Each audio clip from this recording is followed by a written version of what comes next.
Okay. Use of movable assets. There are certain assets which is owned by the employer. Which is, who is the owner of these assets? Employer. But during the year, that assets has been used by the employee. Assets use कौन कर रहा है? Employee. Owner कौन है? Employer. Imagine करो employer laptop use कर रहा है, प्रोजेक्टर यूज कर रहा है, बाइक कार यूज कर रहा है, which is owned by employer. For employee is it a benefit? Is it wow? अरे is it a benefit? Why no? कौन बोल रहा है नो? असेट्स कंपनी का है आपका. अब आप अपने घर पर कंपनी का प्रोजेक्टर यूज करो, for you is it a benefit? आप कार कंपनी का यूज करो अपने घूमने फिरने के लिए, for you is it a benefit? आप कंपनी का म्यूजिक सिस्टम अपने घर पर यूज करो, is it a benefit? Wow. So question पढ़कर पता करेंगे कौन सा असेट्स कंपनी से हमें यूज करने के लिए मिला है.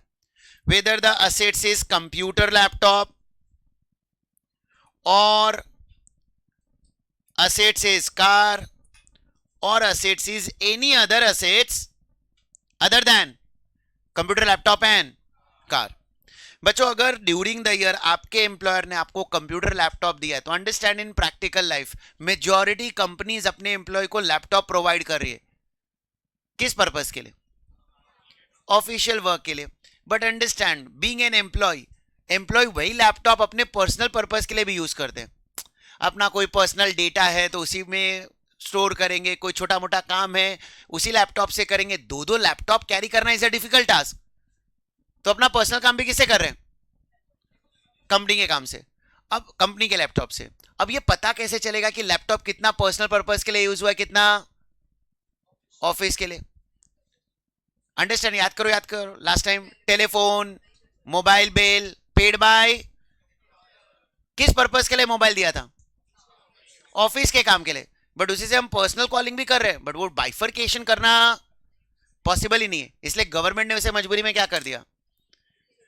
Similar to that any computer laptop given to the employ for use it is exempt.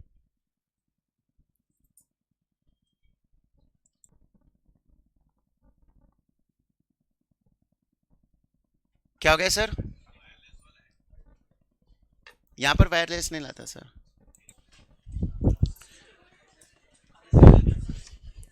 So if computer laptop is given to the employ for use, क्या करेंगे इसे? Exempt. It is exam.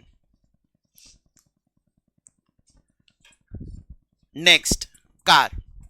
If the car is provided to the employ it is taxable, but it is taxable only for specified employee. It is taxable. अब specified employ का detail definition में आपको CTX में पढ़ाने वाला हूं. CTEGS non monetary perquisite करके एक चीज हमने लिखा था.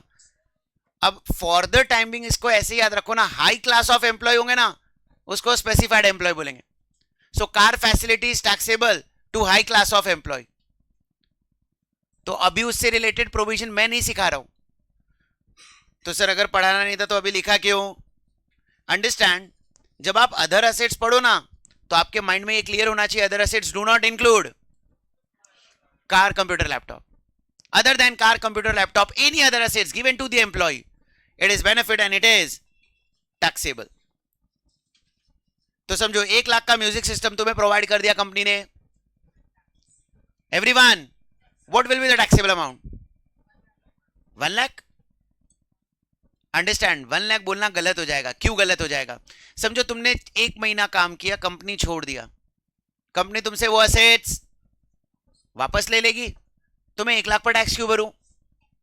6 महीना मैंने कंपनी में काम किया, 6 महीना असेट्स यूज किया, कंपनी ने वापस ले लिया, 1 लाख पर टैक्स क्यों भरूं? सो 1 लाख तुम डायरेक्टली टैक्सेबल जो सोच रहे हो उतना बेनिफिट नहीं मिला. परमानेंटली असेट्स मेरा नहीं हुआ. असेट्स पहले भी कंपनी का था, अभी भी कंपनी का है. तो आपको फायदा क्या मिला? आपने कुछ टाइम पीरियड के लिए उसे तो जितने टाइम पीरियड तुम यूज कर रहे हो, जितना असेट्स डेप्रीशिएट हुआ, the movable assets are depreciable assets. For company that depreciation is an expense and for you that is an income. एक सिंपल लॉजिक पकड़कर चलते हम. Salary paid for employer, salary paid for employer, expense, for you that is an income. Depreciation, the assets which is used by you, is an expense for the company, for you that is an. कंपनी अपने PNL के debit में जो record करी वो खर्चा record करी, and that खर्चा is because of you, so for you that is an, and that is taxable to you. अब क्वेश्चन इज पता कैसे चलेगा कितने से डेप्रीशिएट हुआ? अलग अलग असेट्स का रेट ऑफ डेप्रीशिएशन अलग अलग होता है. But in income tax government ने ना स्टैंडर्ड रेट ले लिया है. It is taxable at the rate of 10%, 10% per annum, 10% per annum on cost, 10% per annum depreciation on cost. तो 1 लाख का म्यूजिक सिस्टम आपको मिला, तो फॉर यू टैक्सेबल अमाउंट बोलो. अगर पूरे साल भर यूज किया तो, अगर आपने म्यूजिक सिस्टम एक ही महीना यूज किया तो 1 lakh into 10% into 1 by 12. If it is used for 3 months, 1 lakh into 10% into 3 by 12. But imagine karo that assets which is given to you is not owned, but that is hired by the employer. तो अब company के लिए expense क्या? For you that is an income. So taxable amount will be rent paid by employer. Clear to everyone? So use of movable assets. If computer laptop given to the employee for use, it is exempt. Any car given to the employee, taxable, but taxable only for specified employee will learn under CTX. Any other assets other than these two assets, taxable. And taxable amount, how to calculate it? 10% depre on cost, and if it is higher, rent paid by employer. Chalo, write down use of movable assets.